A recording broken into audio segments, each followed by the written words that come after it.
Kita mulai Bu ya. Cek, cek. Bisa kita mulai Bu? Bismillahirrahmanirrahim. Assalamualaikum warahmatullahi wabarakatuh.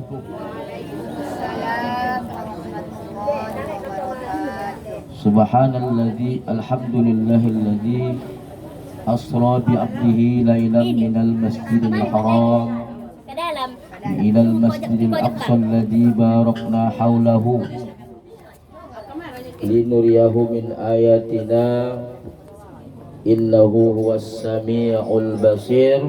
Shadaqallahul azim wa shadaqa rasuluhun nabiyil karim wa nahnu ala dzalika minasyahidin wasyakirin walhamdulillahi rabbil alamin.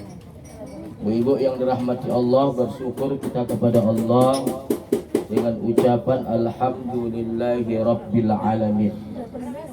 Banyak kita sholawat dan salam kepada Rasulullah. Mudah-mudahan insyaallah kita yang hadir pada saat ini adalah daripada umatnya yang mendapatkan syafaatul uzma yauma la yanfa' malun wala banun illa man atallaha biqalbin salim. Amin ya rabbal alamin.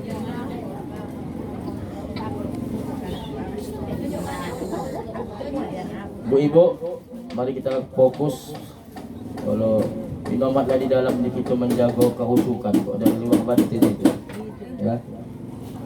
Bu Ibu yang dirahmati Allah Subhanahu wa taala, kita masih dalam suasana bulan Rajab. Ada dua keistimewaan kenapa bulan Rajab itu termasuk bulan haram.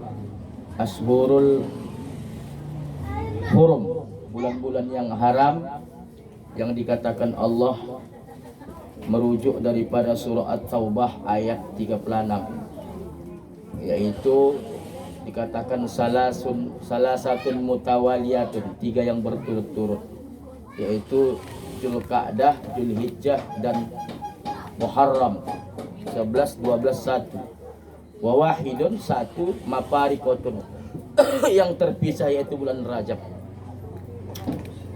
Yang pertama banyak sebetulnya, tapi yang paling esensi, yang paling penting adalah di bulan Rajab kata para ulama bahwasanya Allah Subhanahu wa taala menembakkan ruhnya Rasulullah ke dalam jasadnya yang mulia ketika dikandung oleh ibundanya yang bernama Siti Aminah. Bulan Rajab lah ruhnya Rasulullah ditiupkan Allah ke dalam jasadnya yang mulia ketika berada dalam alam rahim kandungan ibunya di bulan ke-7. Maka di bulan Rabiul Awal Rasulullah lahir. Jadi Rajab ke Rabiul Awal berapa bulan? Tak sampai pala 9 bulan Nabi berada di dalam kandungan ibunya. Yang kedua, kenapa di samping memang banyak yang lain, ini adalah bulannya Allah, tapi ini yang merujuk kepada Rasulullah. Yang kedua, kita bersama bahwasanya bulan Rajablah Allah Subhanahu wa taala mengisra mi'rajkan Nabi Muhammad sallallahu alaihi wasallam dari Masjidil Haram ke Masjidil Aqsa, terus naik dari mulai langit pertama sampai langit ke-7 ke Sidratul Muntaha, ke arasnya Allah menjemput perintah sholat. Jadi itu dia Bu. Nah ibu-ibu yang dirahmati Allah Subhanahu wa taala, maka tidak ada salahnya dalam kajian hari ini kita sedikit membahas tentang daripada keistimewaan daripada Rasulullah ketika diisra mi'rajkan Allah. Allah mengawalinya Bu dalam surah Al-Isra. Kalaupun nanti ada spesial Isra Mi'raj beda. Kalau yang namanya membahas tentang Isra Mi'raj nih Bu banyak. Ada kahang sejarahnya saja singkat, pandangan umumnya panjang. Ada pula sejarahnya saja dibahasnya, kajian sejarah, ada pandangan umumnya. Tak selesai Bu. Jangan pala gaduh. Beda-beda ustadz, beda-beda penyampaiannya. Kenapa? Karena bulan Rajab ini tidak ada salahnya kita mengkaji. Karena kenapa? Ada kaitannya dengan kita. Ada kaitannya dengan ibadah yang kita kerjakan sehari-hari. Karena Rasulullah SAW, esensi tujuan daripada beliau diisra mi'rajkan adalah menjemput perintah salat. Maka di dalam surah Al-Isra apa kata Allah Bu? Subhanalladzi, maha suci Allah. Apa pahamnya, Bu? Kita disuruh senantiasa memuji Allah. Subhanallah walhamdulillah wala ilaha illallah Allahu akbar wala haula wala quwwata illa billahil aliyil azim. Senantiasa puji Allah. Allah lah satu-satunya yang pantas dan layak untuk dipuji. Ya. Bukan sebaliknya kita puji makhluk gara-gara nak menjuluk dana, gara-gara nak menjuluk proyek, gara-gara nak macam mana supaya pindah uang dari dompetnya ke dompet awak. Ya, la yarju 'abdun illa rabbah, yang boleh kita bahaskan. Tapi pujilah Allah, kerana Allah lah yang pantas untuk dipuji dan disanjung. Apa pahamnya? Allah lah yang pantas dipuji, Allah lah yang pantas untuk kita tinggikan. Dan bahkan sebaliknya, Allah layak untuk menyombongkan kerana dia punya segala-galanya. Sudah banyak dikasih Allah dalam Al-Quran pelajaran sama kita. Ingat, apa itu? Jangan kita sombong.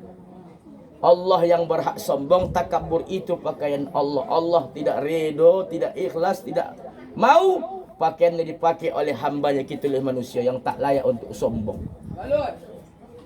Ingat, Bu, sejarah pejabat yang sombong siapa? Firaun. Allah tenggelamkan di Laut Merah.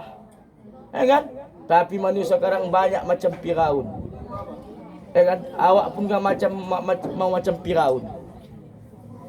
Sama lagi, Bu, orang kaya sombong. Ingat, Korun tenggelam, terimpit dia oleh hartanya sendiri. Korun tu, Bu, memegang kunci gudang emasnya saja putus 10-20 orang. Bayangkan, Ibu boleh. Bedakah memegangkan selendangnya, jubahnya, terus salingkan sombongnya itu. Kemudian apa lagi, Bu? Orang pintar sombong, Haman. Maka hati-hati, Bu, jangan kasih Ibu nama anak Syaman. Haman ni, dia ni adalah orang pintar, teknokratnya Firaun, tapi sombong. Tidak digunakannya kepintarannya, kepandaiannya untuk menolong agama Allah, khususnya menolong Nabi Musa. Apa yang terjadi? Hancur. Firaun Allah tenggelamkan beserta Haman di Laut Merah. Korun Allah timpakan hartanya. Itulah kalau yang Ibu cari nanti dapat gitu, entah duit apa bagang rumah. Oi, harta kahon gitu. Itu membilangkan harta si Korun itu, Bu. Kapan pula Ibu menimbun harta? Padahal si Korun tak timbuk harta dia harap bisa pula sampai ke Tanjung Balai. Tapi itulah istilahnya. Orang cantik yang sombong, Ummu Jamil. Apa yang terjadi, Bu? Mati dia dalam keadaan yang luar biasa. Ya. Kemudian siapa lagi? Orang miskin sombong Sa'labah. Semua Allah kasih contoh, Bu. Allah kasih contoh, Rasul tunjukkan contoh bahwasanya di dunia ini pernah ada orang-orang yang dijadikan Allah contoh, tak pantas kita turun. Kenapa? Semua sudah Allah hancurkan, semua Allah sudah matikan mereka. Nah, ibu-ibu yang dirahmati Allah, dulu ingat saya dulu pesan guru kita nih, kau nanti Taufik, kalau menjadi orang kau, jangan kau sombong. Yakin dan percayalah, kita ni semua di anggota tubuh kita ni, Bu, taik. Taik kita. Tak ada kita ni nang hebat dia. Si taik-taiknya kita. Dari atas kepala namanya ketombe, kan? Turun ke hidung namanya taik hidung. Datang ibu-ibu ni yang agak nakal sikit digini-gini kan pistiknya kawan. Telinga ada nama taik, telinga yang gawat namanya tungkik. Gawat. Kalau di leher ada namanya daki. Kemudian turun ke bawah buruket. Pokoknya semua taik. Turun ke bawah. Janganlah kita jemput, dia lah tokehnya. Si taik kita ni, mangko kalau ada kita tengok kahang pejabat yang sombong, pejabat taiknya kau dalam kot bola. Kalau ada nampak wongkai sama taiknya kau. Kalau ada orang cantik, dia lah menganggap diri cantik di kampung ni, bilanglah si taiknya kau bilang. Saya bilang ustaz tu jangan dalam kot pala. Ya. Kalau sombongnya pula dia. Kenapa kita ni si tai tak ada nak dibanggakan. Semua diri kita ni tahi. Tahi gigi, tahi telinga, tahi hidung, tahi mata, ketombe, bunket, tahi pusat, apa lagi? Jangan tanya belakang, tokehnya. Si tahi kita apa nak sombongkan? Makanya aku lah nampak kong semua lah tahinya kau. Ya? Lebih aneh lagi bu, ada pepatah bagus ini. Jangan Anda bangga dengan ketampanan yang Anda miliki ataupun kecantikan yang kita miliki. Siapa menurut ibu artis orang yang paling tampan di dunia ini? Siapa? Sebutin nama. Siapa menurut ibu? Oh, kalau dia soleh tak masalah. Nabi Yusuf ganteng tapi tak sombong. Soleh. Apa lagi? Siti Maryam cantik tapi tak sombong. Kan tak lantam. Siti Masito cantik tapi bertauhid dia kepada Allah. Siapa lagi? Siti Khadijah, Siti Aisyah tapi tak sombong. Coba siapa kira-kira artis menurut ibu yang sombong, yang lantam, yang dia lah merasa komplain? Apa kata pepatah tu? Yakin dan percayalah Anda, di balik ketampanan Anda dan di balik kecantikan Anda itu ada tengkorak yang mengerikan. Kita ni ibu mangko cantik kan dikasih Allah kulitnya. Cuba dikasih Allah ibu tembus pandang, bisa ibu tengok tengkorak ibu ke dalam. Wih. Tengkoraknya kita ni semua bu. Tengkorak hanya orang-orang tertentulah yang jasadnya Allah utuhkan. Kan bu? 50 tahun kang digali masih bagus lagi jasad. Kita tak jamin bu. Antara memang cocopat busuknya jasad ibu. Begitu dikubur 2 hari langsung busuk meletus. Kenapa? Banyak dosa. Makin banyak dosa makin cepat jenazah awak meletus. Bau. Auzubillahi min zalik. Moga Allah jauhkan kita. Nah, jadi bu, tak ada guna nak sombongkan. Maka ada sebuah lagu kan bu, sering di nasihat guru. Bila diri ingin dikenang, semailah padi, semailah benih di tengah sawah. Bawalah ilmu padi di ladang, tambah berisi tunduk ke bawah. Makin kaya awak, makin makin ramah awak sama orang. Ini tidak, pantang kang sudah berubah dari roda 2 ke roda 4. Tak ondak lagi main apa. Kalau dia Assalamualaikum, kemana kakak? Kalau dah beroda 4 dia bu, ditutup lah kacanya. Putus awak. Pantang kang dah bertambah dan jangkat suaminya dari apat lempang ke tekong. Mulailah bu, pagarnya tinggi-tinggi. Kan bu, berjalan pun agak naik sikit ha.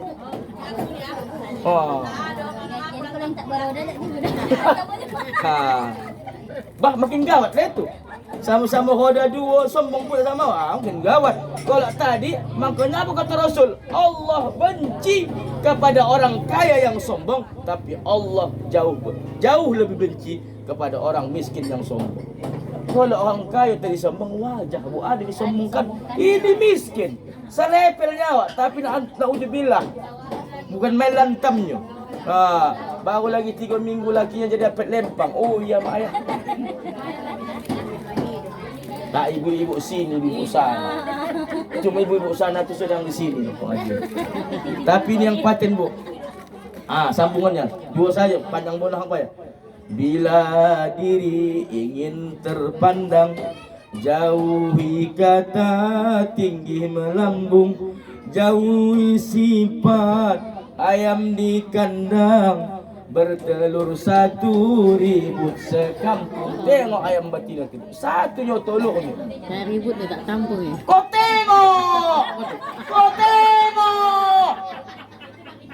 begitu dibuka satunya telurnya. Hingga tak ganggu awak tidur siang. Ya, begitu awak lempak, sudah kau tengok. Ya Allah ya Allah. Kan? Disuruhnya pula menengok lagi. 1. Ada begitu bu, sibuk tak tampung. Tapi ingatlah, turutlah padi di pantai, kata pepatah. Ini saya catat ni bu, supaya apa? Kerana lagunya bermakna. Jauhi sifat mengaku pandai, angku dan sombong menepuk dada. Ingat petua penyu di pantai, telur beratus namun tak bangga. Tengok penyu tu, Bu, ratusan toluhnya dibanding ayam batino tadi. Tak sombong dia, Bu. Ditanamnya pakai pasir, pergi dia ke pantai. Datang budak-budak diganggu. Apa katanya? Ambil saja, masih banyak. Ambil saja, masih banyak. Ambil saja, masih banyak. Begitu dia. Nah, ibu-ibu yang dirahmati Allah Subhanahu wa taala, lanjut kajian kita. Lanjut kita tadi. Mengapalah Rasulullah di Isra Mi'rajkan Allah selain menjemput perintah solat? Bu, Allah ingin menghibur kekasihnya. Karena pada tahun ke-10 kenabian Rasulullah ditinggalkan dua orang yang sangat berjasa dalam dakwanya. Siapa yang pertama, Ustaz? Nampak? Yang pertama meninggal istrinya Khadijah. Yang kedua tak berselang lama meninggal pula pamannya Abu Thalib. Khusus, Bu, mengenai Siti Khadijah luar biasa. Kita nikah, Bu, dalam rumah tangga ni, Bu, beda menyikapi kematian. Rasulullah begitu terpukul dia dengan kematian pamannya, begitu terpukul dia dekat dengan kematian istrinya Khadijah. Karena kita ni berbeda-beda kadang dalam menyikapi kematian. Meninggal suami atau laki-laki meninggal istrinya, barunya sekarang kalau sudah meninggal waktu baru sedih, baru terasa. Itulah kau istilah lagu. Kalau sudah tiada baru terasa bahwa kehadirannya sungguh berharga. Sekarang seorang hidup suami awak tu ya mak, bukan main awak toko. Begitu juga sebaliknya, hidup kamu perempuan bukan main waktu, main tangan saja. Begitu meninggal baru terasa. Itu macam lagu. Ya. Sungguh berharga bahwa kehadirannya sungguh berharga. Rasulullah begitu terniang-niang dengan kematian pamannya, terniang-niang dengan kematian istrinya. Begitulah kita sudah kehilangan. Teringat awak ga, macam ibu lah. Teringat ibu macam mana ketika waktu bapak tu berangkat pergi, awak angkahkan karang, awak buatkan sarapannya, lalu pulang awak sambut dia. Begitu juga sebaliknya kan, awak terniang dengan istri awak, barulah terasa. Tak lalu makan, tiap pagi disiapkan makanan oleh istrinya, barulah terasa. Tanya ayahnya, tanya anaknya, sarapan ayah ya? Tidak. Minum ayah tidak. Aku dah ayah lagi kawin. Kawin pula dia waktu ronda ayah. Iya. Ini juga itu kan. Barulah terasa. Maka ibu-ibu yang dirahmati Allah Subhanahu wa taala, maka Rasulullah begitu sangat kehilangan dua sosok yang sangat berjasa dalam dakwah. Pamannya, Bu, luar biasa pembelaannya. Walaupun banyak mengatakan pamannya ni wafat dalam kafir, wallahi tallahi, Bu, tak mungkin Abu Thalib tu kita yakini dia tu wafat dalam keadaan kafir, sementara dialah yang membackup terus dakwah Rasulullah. Maka kita jangan ikut-ikutan tu, Bu. Kalau dibilang orang ada paham mengatakan paman Nabi kan Abu Thalib tak sempat syahadat, diam saja, Wak. Itu urusan Allah. Dia, Bu, luar biasa. Datang orang kafir, wahai Abu Thalib, ini kami bawakan pemuda yang tampan, kasih anak keponakan kau sudah kami bunuh. Apa kata Abu Thalib? Wah, wallahi tallahi, luar biasa buruknya perangai kalian, katanya. Anak kamu sohkan sama aku nak kuasa, anakku kosong kamu nak kau bunuh. Ngerilah. Wallahi tallahi, andai sehelai rambut Muhammad keponakanku kamu sentuh, maka pedang ini yang akan berbicara. Sanggup kita membilang Abu Thalib tu pamannya, Bu, tak punya jasa dalam dakwah Nabi. Kita apa pembiayaan kita sama Nabi? Ya kan? Dihina Nabi Muhammad. Inomat sekarang kita mengirimkan dukungan pun payah, mengirimkan bantuan pun payah. Ada demo di Tanjung Balen, penistaan agama, penistaan Nabi Muhammad, barusan di Swedia dibakar Al-Quran. Ada anak-anak demo datang, Bu, kami nak demo, Bu. Alah demo saya kocok kamu kok. Sumbanglah. Jadi Abu Talib berjasa, Bu. Begitu juga Siti Khadijah, istrinya yang luar biasa, Bu. Siti Khadijah istrinya Rasulullah, Bu, luar biasa. Maka begitu Siti Khadijah wafat, Bu, dalam sejarah, seluruh sejarah, Nabi Muhammad nikah dulu dengan Saudah binti Jamal. Barulah beliau menikah dengan Siti Aisyah. Maka sebutlah, Bu, kalau tidak mengikut Rasulullah, dikit betul lah. Rasulullah tu wafatnya dulu Khadijah, baru dia buka cabang. Kalau laki-laki sekarang masih ada istrinya, udah buka cabang memang dia. Buka pendaftaran. Maka, Bu, Rasulullah seringlah, Bu, menangis mengenang daripada perjuangan daripada dua orang yang berjasa, termasuklah istrinya. Kalau pamannya tadi kan, Bu, tak ada ganti. Kalau istri kan Rasulullah nikah lagi dia. Jadi seringlah tersebut ini di bibir Rasulullah nama Siti Khadijah. Tapi yang paling cemburu Aisyah. Apa kata Aisyah? Wahai suamiku, kenapa lah kau sebut-sebut lagi nama perempuan yang sudah mati? Dalam satu riwayat, Bu, sanggup lagi Siti Aisyah mengatakan wanita tua. Luar biasa, itulah cemburu tu, Bu. Istri Nabi apa cemburu? Tapi di situ bukanlah emosi. Itu hanyalah untaian kata-kata, beda dengan kita. Ya, aku kan sudah ada ganti beliau, ganti Siti Khadijah, kata Siti Aisyah. Apa kata Rasulullah, Bu? Ada 5 hal kenapa Rasulullah itu begitu mencintai Khadijah. Apa kata Rasulullah? Wahai Aisyah, kata Rasulullah, wa ma abadani Allah azza wa jalla minha. Wahai Aisyah, engkau memang istriku, tetapi tidak ada yang bisa menggantikan tempatnya Khadijah di hati. Ini taufatan, Bu. Ya, walaupun Khadijah sudah tiada, Nabi Muhammad tu banyak istrinya, tapi beda Rasulullah menempatkan Siti Khadijah tu dibanding dengan istri-istrinya yang lain. Inikah suami awak kalau sudah buka cabang dia kan bokatan pula ada kawan juga. Itu dia. Nah, ibu-ibu yang dirahmati Allah Subhanahu wa taala. Kemudian apa lagi? Yang kedua, wahai Aisyah, kenapalah Khadijah itu begitu berkesan dalam hatiku? Apa kata Rasulullah? Qad amanat bihi iz kafaronian nas. Dialah orang yang pertama yang beriman kepadaku, sementara orang pada saat itu kafir. Wallahi, Bu, istrinya lah orang yang beriman pertama kepada Rasulullah, khusus kepada kenabian.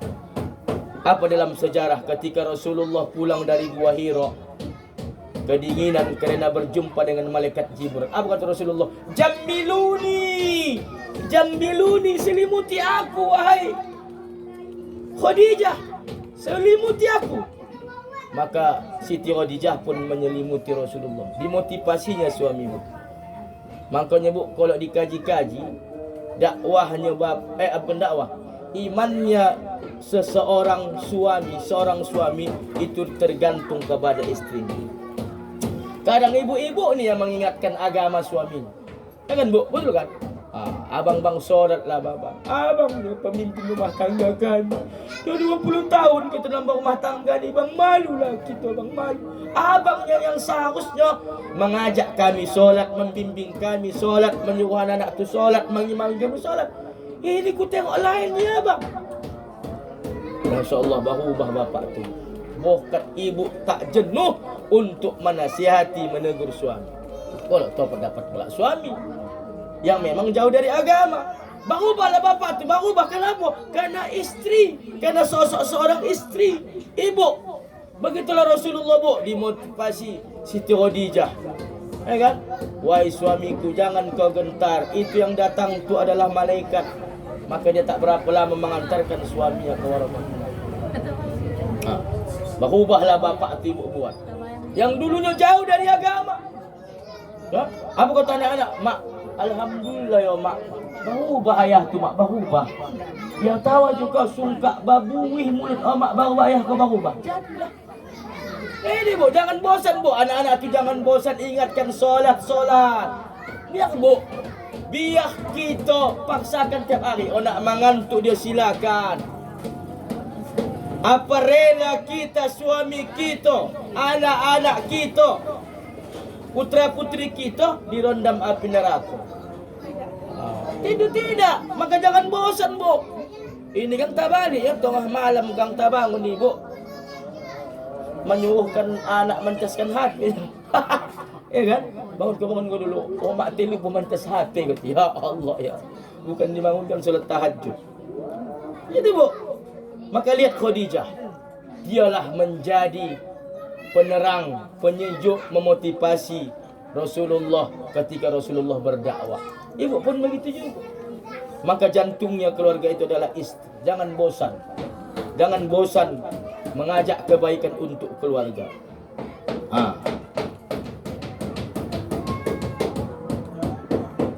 Nah, ibu-ibu yang dirahmati Allah, yang ketiga, wahai Aisyah kata Rasulullah, kenapalah aku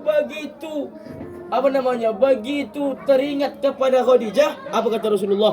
Wa tasaddaqoni idz kazzaba bian nas. Wahai Aisyah, Khadijah lah yang selalu tadi membenarkan aku di saat orang lain mendustakanku. Bu. Banyak orang yang mendustakan dakwah Nabi. Banyak orang yang membilangkan Rasulullah itu pembohong, tapi istrinya lah yang membangun, yang membenarkan dakwahnya, yang memotivasi istrinya. Inilah yang ibu kerojokan, ya. Maka bu sesekali kalau suaminya udah berubah, jangan disindir-sindir. Mak, abang ni jangan macam buang tabiat. Ya Allah, udah elok dia nak ke masjid berjamaah, tak buang tabiat abang kan? Tak buang tabiat kan? Jangan begitu, dimotivasi. Nah, anak-anak begitu juga dimotivasi. Maka ibu-ibu yang dirahmati Allah Subhanahu wa taala, tidak ada salahnya Bu kita memuji suami. Macam mana kau tengok penampilan abang dek? Paten bang. Dah cocok lah tu bang. Pergilah abang berjamaah. Kalau tak datang abang berjamaah, tak ada itu lagi buang berjamaah di musola tu bang. Tolonglah abang lah mengisi. Begitu juga awak suami ni dipuji istri. Jangan dibuka aibnya. Ini Kang bukan main Kang. Ya. Macam mana ya masaan kau ni? Kuang garam mau nak kahwin kau lagi ya. Ditutupi. Tengok Rasulullah Bu. Ketika dia pulang dakwah, dibuatkan Siti Aisyah dia kan. Dia kopi, dia teh lah dalam satu riwayat. Ini kena Siti Aisyah ni dalam keadaan mengantuk Bu. Satu ketika mungkin tah begadang begitulah macam ibu. Menggosok borongan dari itu. Mengantuk, rupanya salah tarik dia gula ke garam. Diminum Rasulullah Bu, diminum. Wah, kalau suami ibu itu ya Allah ya Rabb, habis lebu, habis. Apa yang kau buat ni? Betul. Mana kau racun aku ya? Betul. Ya Allah, jangan kena pula. Jo Bu, tengok Rasulullah Bu, dihabiskannya Bu, dihabiskan. Padahal garam luar biasanya Bu. Ya. Aisyah curiga. Kenapa? Karena biasanya Rasulullah itu Bu disisakannya sepertiga dari minumannya. Kenapa? Karena itu pesanan Aisyah. Aku nak mengambil barokah ya suamiku dari ya Rasulullah dari bibir. Maka ada lagu. Kan ada lagu itu kan. Rasul Aisyah itu suka meminum bekas minuman Rasulullah, mengambil barokah dia Bu untuk bari suaminya. Ibu pun begitu juga. Bang, sisakan adik sikit abang ya. Mana ndak ibu? Kan? Apalagi suami ibu perokok berat, tak mau ibu tu dah. Mak tak bisa kau Ustaz. Kalau orang rumah Ustaz, orang rumah aku Bu, jangankan ku tinggalkan. Bu masih ku minum letokannya. Barokah Bu. Jadi satu ketika aku dihabiskan Rasulullah Bu. Mak, apalah Aisyah? Ya suamiku biasanya kau tinggalkan untuk dinda sikit. Haus sekali aku dek, haus sekali dek. Tengok Rasulullah. Haus sekali aku dek. Tapi Aisyah tahu Bu, ada tak mungkin habis begitu begini. Aku contohlah kan. Tak mungkin habis. Tak minum habis lah pula. Pasti ada titik-titiknya kan Bu. Saya tetes-tetes. Garam dia rasanya Bu. Langsung dia Bu merasa bersalah minta maaf. Kau tak salah, Dek. Aku maklum kau tu capek. Dari mulai pagi ke pagi. Lingkaran kau sumuh dapur kasut. Sumuh dapur kasut. Betul tak? Faham dia, Bu. Ini memang susah lah mencari sosok seorang begini. Oi, kalau salah sikit kang, ya Allah ya Rabb, baju ibu tak, baju bapak tu tak bagus. So, pantang ini pun kita nak pandai-pandai juga, Bu. Kalau nampak suami ibu pula, tengoklah Khadijah kan. Tahu dia kapan dia harus bertindak, harus masuk ketika suami. Ini tidak kang, nampak ibu kang bapak tu agak loyo. Assalamualaikum, waalaikumsalam. Kenapa bang? Tak ada. Kalau dibilang bapak tu tak ada, udahlah titik. Jangan dibuat tagih-tagih lagi. Jangan begitu bang. Cerita bang, jujur bang. Aku ni istri abang tak ada apa nak ceritakan. Biar dulu tonang suami awak bawa dia bercerita besok. Baru bercerita dia. Ini dipaksa juga. Aku ni istri abang loh. Ya Allah ya Rabb. Oh nak dia minta. Dia capek. Makanya tugas awak sekarang janggu. Capek abang capek. Buatkan minuman, kau bangsa minum. Ini tidak minta suami kau minuman awak. 1 jam lagi baru datang teh. Macam mana lah? Kalau di pajak kopi, kau ni copatan datang mangka. Mangka nyebut kalau ada mau bercakap bapak tu lebih botah di pajak kopi dia rumah. Perhatikan. Kenapa? Kalau di pajak kopi, begitu di posannya teh kopi langsung cair. Bisa mengutang yang kaman pula kang bibik itu. Minum apa bang? Ibu kang? Nah mas, dek buatkan kopi dek. Mana gula mana gula. Ha. 1,5 jam lagi baru sampai kopi tu. Merepet dulu ibu panjang sambil mengkacau gula tu. Betul lah ayah kau ni.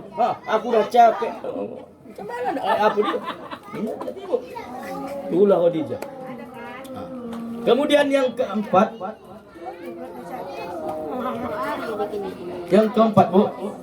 Wahai Aisyah, kenapalah wahai Aisyah, mengapalah Khadijah itu wanita terbaik dalam hidupku? Dengarkan baik-baik. Wa wasatni bimaliha ijhara manian nas. Kenapa? Karena hartanya habis untuk dakwahku. Nah, Khadijah istri Rasulullah, Bu. Habis hartanya untuk dakwahnya, Bu. Kita kata bersama, Bu. Harta Khadijah itu, Bu, separuh kota Mekah. Habis licin. Tapi Khadijah zaman now habis harta lakinya untuk dirinya. Itu beda. Beti, Bu, beda tipis. Khadijah dulu habis hartanya untuk suaminya. Tapi Khadijah sekarang now habis harta lakinya untuk dirinya. Ya kan? Apalagi sekarang mohon maaf. Ada istri sekarang tak ada banyak anak. Kenapa? Cukup 1 anak. Nak menjaga hubungan saja. Untuk menjaga status saja. Hati-hati, Bu. Bahaya. Tak ada penyakit dah. Kecuali ada penyakit tadi. Tersangkut-sangkut.